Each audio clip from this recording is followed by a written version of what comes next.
Welcome to Me Reimagined, a space where we step into the impossible version of ourselves, a version we only dream of, so we can create lives we love and the impact we are meant to make.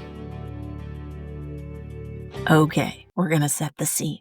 Imagine a rodeo, dust kicking up, leather reins, wild energy, the whole shebang. But this isn't just any rodeo, it's your rodeo. And instead of taming wild stallions, you're wrangling your to-do list, managing expectations, and trying not to get bucked off by this relentless beast we call life. Now, picture this. You're in the arena, gripping the saddle, holding on for dear life while the crowd watches because, of course, there's always a damn audience. The bills, the emails, the calendar invites, they are the bulls, the broncos in your rodeo, that never-ending parade of obligations. And you are the overachieving cowgirl who refuses to let go even when your arms are jelly and your thighs are screaming and your soul is whispering, "Please, for the love of all things holy, can we just take a breath?" But no, you're not just in this rodeo. Oh, baby, you are the rodeo. A high functioning, responsibility wrangling machine, right? You can't just drop the reins. What if everything falls apart? Or better yet, what if you fall apart? But so this level of exhaustion isn't just about doing too much. It's about who you think you have to be enough.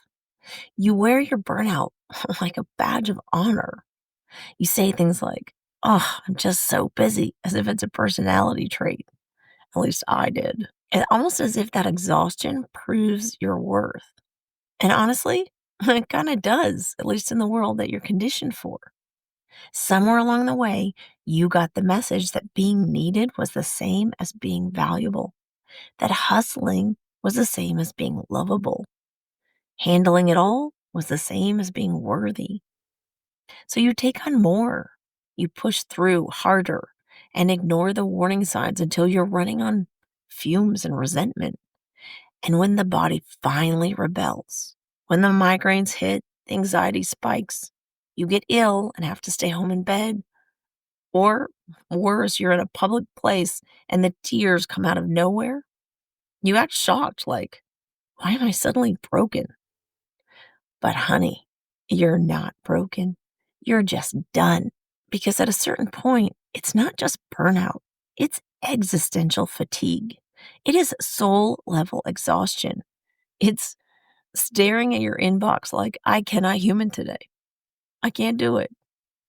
It's watching people talk about their 5-year plans while you're over here like, dude, I just need a nap and a snack, okay? And then the wildest part is that you were the one who built this rodeo. Oh, you saddled up, you learned all the rules, and you kept the whole show running. Not because you wanted to be this exhausted, but because somewhere deep inside, you thought this was the only way. But what if you just stopped? What if, and hear me out, what if you just got off the damn horse? And I don't mean just quit life. I don't I don't mean it in a dramatic burn everything down, in the middle of the night, screw it all kind of way. I mean, what if you just loosened your grip? What if you stepped out of the rodeo and realized that the world wouldn't crumble without you micromanaging every detail? I know, terrifying, blasphemous even. Because if you're not the one holding it all together, then who the hell are you? But maybe that's actually the real question. Who are you without the burnout? Because listen, in my opinion, life was never meant to be a 24/7 endurance test. You were never meant to be a productivity robot. What if you could trade some of your hustle for ease, some of that responsibility for actual joy? Now, I'm not saying drop everything and run away to a beach commune. I'm just saying start small. Start saying no the things that drain you and make space for things that light you up. Redefine success so it doesn't require self-sacrifice. Let the emails wait. Let the laundry sit. Take the damn nap. And if your inner cowgirl freaks out screaming, dude, we can't just stop, we'll be failures, just smile and say, darling, we were never meant to be the rodeo. We were meant to be free. I want all my fellow rodeo queens out there to drop the reins. Take a deep breath and maybe, just maybe, let yourself rest. You are already enough. No wild stallions required. But you have to get off the Burnout Bronco. And getting off that Burnout Bronco, it's not just about stopping. It's about rewriting the entire damn rule book. Because when you've spent your whole life equating exhaustion with worth, letting go doesn't feel freeing. It feels terrifying. So if you're out there wondering, okay, but if I'm not constantly doing or proving or managing everything, then who the hell am I? Oh, friend, that's exactly where we're headed next. Because the secret to getting off the chaos carousel for good, it is not about doing more. Not at all. It's not about having more because that's more of the same, right? It's about shifting who you're being first. And that's where be, do, have comes in. You are stuck in the never-ending loop of burnout and dissatisfaction like I was because you've inversed the equation. When you run this pattern backwards and you have, do, be, it doesn't feel like a well-orchestrated, powerful, wild ride where you're in sync with the rhythm. No, it feels like you're strapped onto a malfunctioning carnival ride that you didn't sign up for, and it is spinning and grinding, and you are hanging on for dear life. But what I realized is that you don't just wake up one day and have a life that feels good because you've checked all of those boxes. You don't magically have deep, soul-shaking relationships and work that energizes you and a schedule that doesn't make you want to scream. Most people think that if they just do more, they'll have what they want. Hustle harder, check more boxes, keep up the momentum. Then maybe, just maybe, they'll finally feel free, alive, worthy. But that's backwards. So today, we're going to flip that script and we're going to be, do, have. So the first part of that is be, where you actually have to learn to exist without proving yourself. And listen, I get it, right? Being that's the part where you like roll your eyes because you've been conditioned to believe that being is really just a passive way of saying do nothing. But actually, learning to be is a whole ass thing that you actually do. It means learning to be with yourself, not in a sit still and suffer through discomfort kind of way, but in a let's finally meet the person I've been running from kind of way. It means recognizing that your value isn't tied to how much you accomplish, how busy you are, or how much you can give before finally letting yourself receive. It's about learning to trust yourself, that you don't need external validation to be worthy, that your energy is powerful enough to draw in anything you want, that you can be a magnetic force without frantically chasing everything down. When you learn to be, you stop trying to earn your right to exist. You start listening. You start honoring yourself. You stop performing and start living. And that, my friend, changes everything. Now, that first part of the script flip, yeah, it might feel vague. Like you get it in principle, but how do you learn to magically trust yourself or keep your vibration so high that you magnetically draw everything you want to you? Well, I'm here to tell you, it's not rocket science, but it feels magical. And it's what we do in our signature program. We teach you how to make magic. It's literally like coming to the school of Hogwarts and finding your best friends, the Hermiones who always have your back. It's playing in the sandbox together to learn that it's okay to play. And actually, Play unleashes your creativity and accelerates your rocket ship to get you beyond anything you even hoped for. Find the link in the show notes and come and play with us. The women in this group are overachieving pioneers, your soul sisters, and we are waiting for you to wake up and unleash your power to create an extraordinary life that feels as good as it looks. The reason that you get the being down first is because when you start the doing, you act from alignment, not obligation. But I'm going to be real. It's a lifelong practice, right? You be and then you get to do.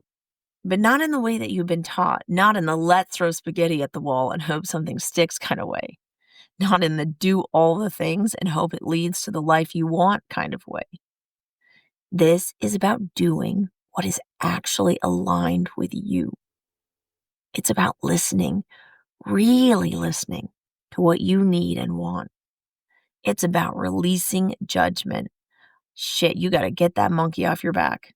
It is about dropping the guilt and giving yourself full permission to go after the things that light you up. Instead of overcommitting, people pleasing, performing, you get intentional. You take actions that actually move the needle instead of just keeping you busy. Because when you operate from a place of alignment, life stops feeling like that out of control carnival ride. You stop grasping. You stop draining yourself for things that don't serve you. And instead, you move through life with purpose, ease. And I can actually say, because I've experienced it, you move through life with pleasure. And then this is when you get to have. When you learn to be, you build that inner trust, that unshakable sense of self. You stop making decisions from fear and scarcity. Then you learn to do, and you take action from a place of truth instead of obligation. You stop running in circles and start creating a rodeo that you actually want to be in. And then what you have, oh, it's a life that actually feels as good as it looks. Not just a highlight reel, not something that seems impressive from the outside, but a life that feels spacious, fulfilling, and deeply, undeniably yours. And the best part, you're not waiting for someday. You're not waiting until you've earned it. You're not waiting for the next milestone or achievement or gold star. You are building it right now where you are. Be, do, have, in that order. So let me ask you this.